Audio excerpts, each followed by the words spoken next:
جو کہ 12 اکتوبر 2013 ہے کے حوالے سے یاد کرواؤں۔ آج سے چند سال پہلے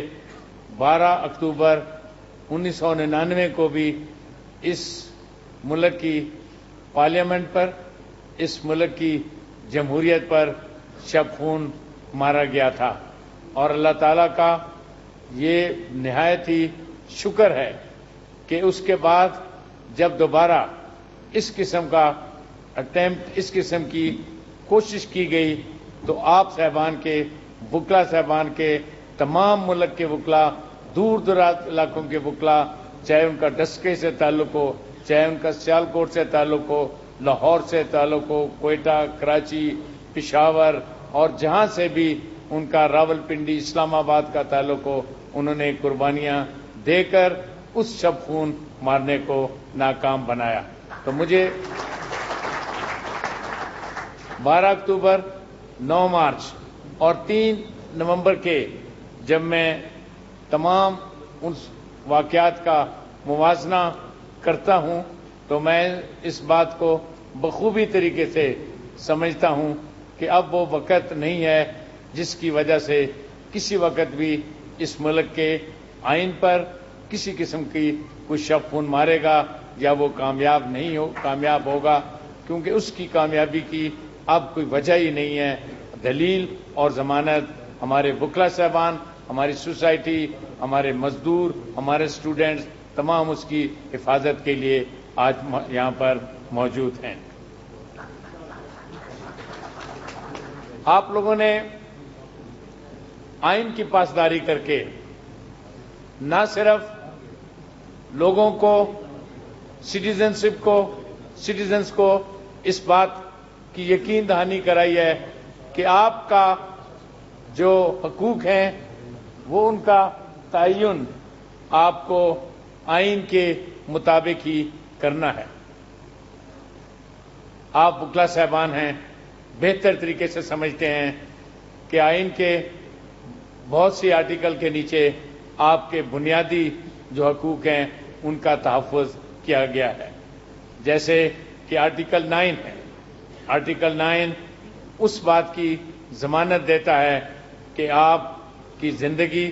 اور آپ کی جائیداد، آپ کی لبرٹی کا تحفظ کیا جائے۔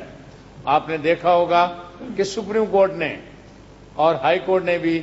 بہت سے مقدمات میں سو موٹو ہو یا پٹیشن ہو ایسے اقدامات کیے جس سے لوگوں کو، زندگیوں کو تحفظ نہ صرف مہیا ہوا بلکہ مہیا کرنے کے احکامات بھی جاری کیے گئے۔ اب بھی ہمارے پاس کئی ایسے مقدمات زیر تجویز ہیں، جیسے کراچی کے لا اینڈ آرڈر کا مسئلہ، بلوچستان کے لا اینڈ آرڈر کا مسئلہ اور بہت سے اور کیسز جس میں آرٹیکل 9 کی ہم نے تشریح کی گئی ہے، یہاں تک کہ وہاں پر ہم نے یہ کہا ہے کہ کرپشن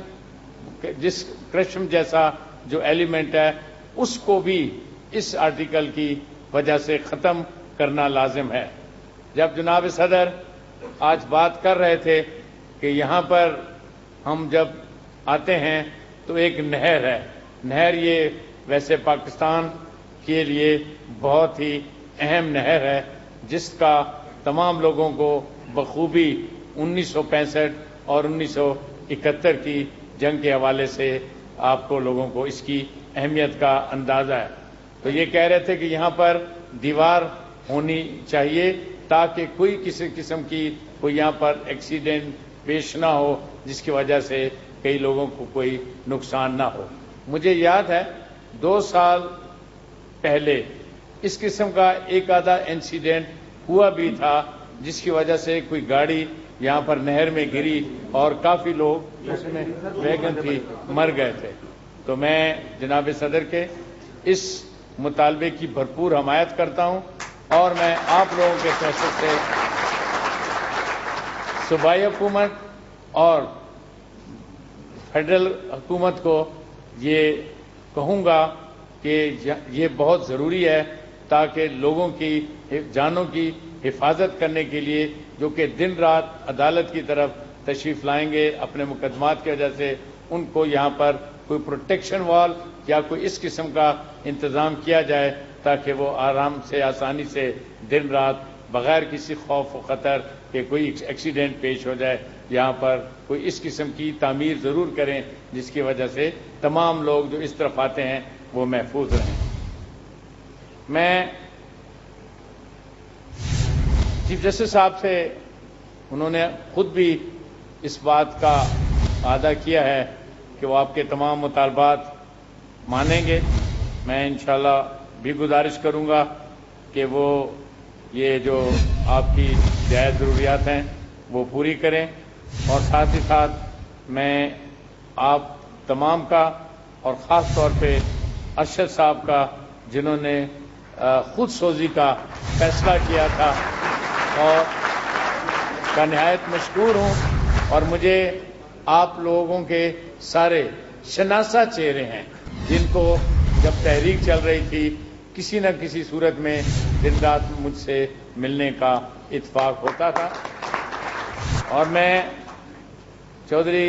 فقیر سائیں صاحب کا بہت مشکور ہوں کہ جب یہ اسلام آباد تشریف لائے کہ انہوں نے یہ کہا تھا کہ کیونکہ آپ کو کبھی لاہور آنا ہوتا ہے تو آپ ڈسکے میں کیوں نہیں آتے، یا گجراں والے آنے ہوتے ہیں تو آپ ڈسکا میں کیوں نہیں آتے، ہم بھی آپ کے اتنے ہی راہ تکتے ہیں جتنا دوسرے۔ میں ان کا بہت مشکور ہوں، اور آپ تمام لوگوں کا، اور کیونکہ آپ لوگوں نے آج سے اپنا جو قیمتی وقت تھا اس سے ٹائم نکالا، اور فوری طور پر یہ پرسوں ہی ہم نے ان کو بتایا کہ آج سیالکوٹ ہم نے جانا ہے تو چودھری صاحب ہم ڈسکا سے ہو کر جائیں گے۔ اور جب میں نے خواجہ صاحب سے کہا کہ آپ کو بھی ساتھ جانا تو خواجہ صاحب تو بہت ہی خوش تھے، اس کی وجہ جو کہ پہلے میں نے آپ کو تفصیلاً بتا دی ہے۔ میں ایک دفعہ پھر آپ تمام کا تہہ دل سے مشکور ہوں، بہت مہربانی۔